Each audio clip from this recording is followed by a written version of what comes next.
Hello friends, welcome to my channel. This is Funj education. दोस्तों, आज हम TGT science physics में ताप की अवधारणा के बारे में अध्ययन करेंगे। तो फ्रेंड्स, ज़्यादा समय न लेकर के स्टार्ट करते हैं।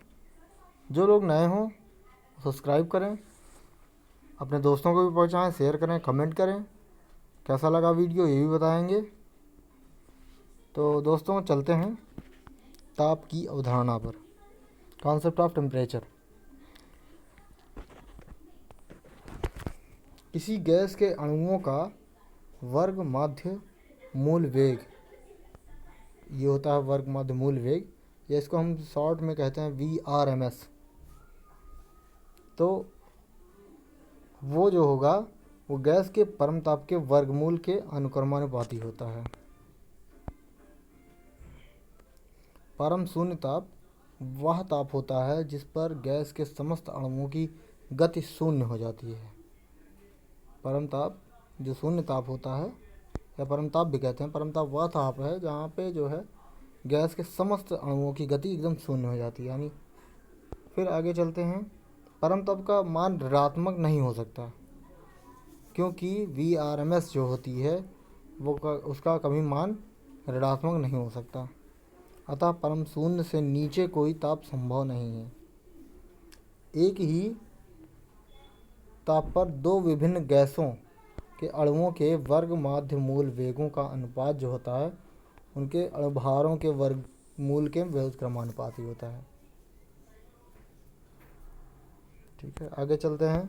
एक अणु की माध्य गतिज ऊर्जा जो होती है वो 3/2 kT होती है, जहाँ k जो है बोल्ट्जमैन नियतांक होता है। एक ही ताप पर विभिन्न भिन्न गैसों के लिए प्रति अणु माध्य गतिज ऊर्जा जो होती है वो एक ही होती है। चाहे जैसे जो भी गैसें हों, सबका एक ताप पर जो गतिज ऊर्जा होती है अणुओं की वो उनका सेम ही होता है, तथा गैस के परम ताप के अनुक्रमानुपाती होता है। फिर यदि दो या दो से अधिक गैसों के बीच गतिज ऊर्जा का आदान प्रदान ना हो तो वे गैसें ऊष्मीय संतुलन में कहलाती हैं, साम्यावस्था में कहलाती हैं, अगर गैसों का गतिज ऊर्जाओं का आदान प्रदान ना होता है।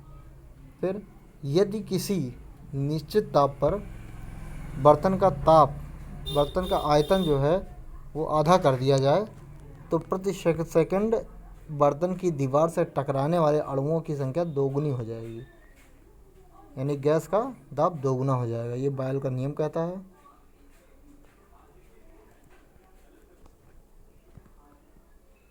वास्तविक गैसें इस समीकरण पर, मतलब जो ये वान डेर वाल्स समीकरण है, P + A/V² V - B = RT। तो ये वान डेर वाल्स समीकरण है हमारा, जो कि वास्तविक गैसें से संबंधित है, जिसमें इस समीकरण का जो उच्च दाब होता है तथा निम्न ताप पर भी काफ़ी सीमा तक यह पालन करती हैं।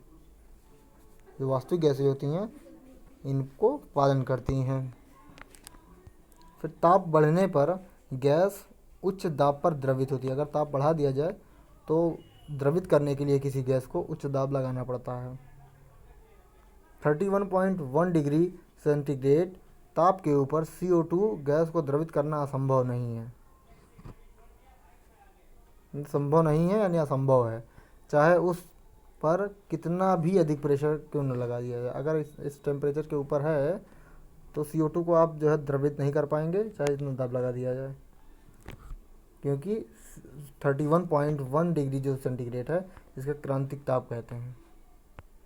क्रांतिक ताप ऐसा ताप जिसके ऊपर किसी गैस को कितना भी उच्च दाब लगा दिया जाए द्रवित नहीं किया जा सकता, क्रांतिक ताप कहलाता है। क्रांतिक ताप पर गैस को द्रवित करने के लिए आवश्यक दाब जो होता है वो क्रांतिक दाब कहलाता है। जब किसी पदार्थ के अणु एक दूसरे के समीप आते हैं तो उनके बीच एक क्षीण वैद्युताकर्षण बल कार्य करता है। इसे अंतराणविक बल कहते हैं। अणुओं के अत्यंत निकट आने पर अंतराणविक बल प्रतिकर्षण का हो जाता है। जब वो एक दूसरे के समीप आते हैं तो वैद्युत आकर्षण एक काम करता है, क्षीण ही, उसको अंतराणविक बल कहते हैं। जैसे ही और ज़्यादा निकट आएंगे वो प्रतिकर्षण का रूप ले लेते हैं। तो अंतराणविक बलों के कारण ही गैसें द्रवित होती हैं और द्रव जमते हैं। अगर ये आकर्षण बल ना होते तो ना तो द्रवित होती और ना तो जो है वो उसको ठोस में आते हैं। फिर अणुओं की गति जो होती है वो धीमी तथा एक अणु द्वारा दूसरे अणु के बल क्षेत्र में भ्रमण करने से पता चलता है कि गैस द्रवित हो गई है। वो अणु की गति जब धीमी हो जाएगी तो वो द्रवित अवस्था में, ये सर्टिफाई कर देंगे कि हाँ द्रवित अवस्था में हो गई है। आगे चलते हैं। किसी पदार्थ की गैसीय अवस्था उसके क्रांतिक ताप के ऊपर गैस तथा नीचे वाष्प कहलाती है। अगर कोई पदार्थ है उसकी गैसीय अवस्था, इसका अगर तापमान जो है वो क्रांतिक ताप से ऊपर है तो वो गैस होगी, और अगर नीचे है तो वाष्प होगी। आगे चलते हैं। अणुओं की कुल ऊर्जा यानी गतिज व स्थितिज दोनों, ऋणात्मक अथवा धनात्मक दोनों हो सकती है। फिर गैस के अणुओं की कुल ऊर्जा धनात्मक होती है। जो गैस के अणुओं की कुल ऊर्जा होती है धनात्मक होती है, क्योंकि उनके अणुओं के मध्य किसी भी प्रकार का बंधन नहीं होता, बल्कि वो स्वतंत्र होते हैं गति करने के लिए, तो कोई बंधन नहीं पाया जाता है। द्रव तथा ठोस के अणुओं की कुल ऊर्जा ऋणात्मक होती है। जो गैस होता है उसके कुल अणुओं की संख्या ऊर्जा जो है धनात्मक होती है, लेकिन द्रव और ठोस के अणुओं की कुल ऊर्जा जो होती है ऋणात्मक होती है। गैस में एक अणु से कोई दूसरा अणु जिस वेग से टकराता है वह उसी वेग से वापस भी लौट जाता है। आगे चलते हैं। द्रवों का गत्यात्मक मॉडल। द्रव में अणु इस प्रकार समूहित होते हैं कि प्रत्येक अणु अपने निकटवर्ती अणुओं के बल क्षेत्र में होता है। जो अणु होते हैं वो, अगर एक अणु ये है, एक अणु ये है, तो ये जो है ये इसके बल क्षेत्र में होगा, ये इसके बल क्षेत्र में होगा। ऐसे स्थिति से होता है द्रव में। फिर अणुओं के बीच की दूरी बहुत कम होती है, ये जो है बहुत कम होती है, या साम्य दूरी r0 which is equal, slightly equal होती है 10⁻⁻10 मीटर की कोटि का होता है, इसलिए बहुत कम होती है। अणुओं का कोई नियमित क्रम नहीं होता है, इनकी स्थितियां भी निश्चित नहीं होती हैं द्रव में। फिर यद्यपि प्रत्येक अणु अपने अनेक निकटवर्ती अणुओं के बल क्षेत्र में रहता है, परंतु फिर भी अणुओं में पर्याप्त गतिज ऊर्जा होती है। यहाँ पर्याप्त गतिज ऊर्जा होती है और बल क्षेत्र में होने के बावजूद भी, जिससे कि वे द्रव की परिसीमा के भीतर गतिमान करें। द्रव की एक भी परिसीमा होती है उसके आगे, ताकि जब तक हैं वो द्रव में ही रहेंगे, उसको परिवर्तित नहीं कर सकते, तो इतने ही परिसीमा के भीतर ही रहेंगे और गतिज ऊर्जा पर्याप्त रहेगी और बल क्षेत्र में भी रहेंगे। आगे चलते हैं 5वें पर। अणु मुख्यतः अपने निकटवर्ती अणुओं से टकराते हैं, परंतु फिर भी उनकी स्थितियों में परिवर्तन विस्थापन होता रहता है। जब भी टकराते हैं वो अपने निकटवर्ती से ही टकराएंगे, लेकिन उनका विस्थापन जरूर होता रहता है।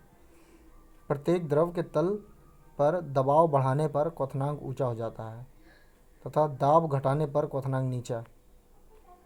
अगर किसी द्रव के तल पर दाब बढ़ाते हैं तो उनका क्वथनांक ऊंचा हो जाएगा, और दाब घटा देते हैं तो क्वथनांक नीचा हो जाएगा।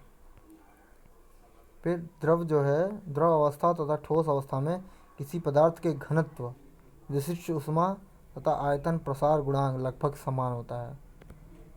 जो द्रव अवस्था तथा ठोस अवस्था में कोई भी पदार्थ हो उसका घनत्व, विशिष्ट ऊष्मा और आयतन प्रसार गुणांक लगभग समान होता है। आगे चलते हैं। गलन की गुप्त ऊष्मा, उसका मान जो होता है वो क्वथनांक की गुप्त ऊष्मा की तुलना में बहुत कम होता है। गलन की गुप्त ऊष्मा जो होती है उसका मान क्वथनांक की गुप्त ऊष्मा की तुलना में बहुत कम होता है। आगे चलते हैं। द्रव अवस्था व ठोस अवस्था में दो अणुओं के बीच न्यूनतम औसत दूरी लगभग समान होती है।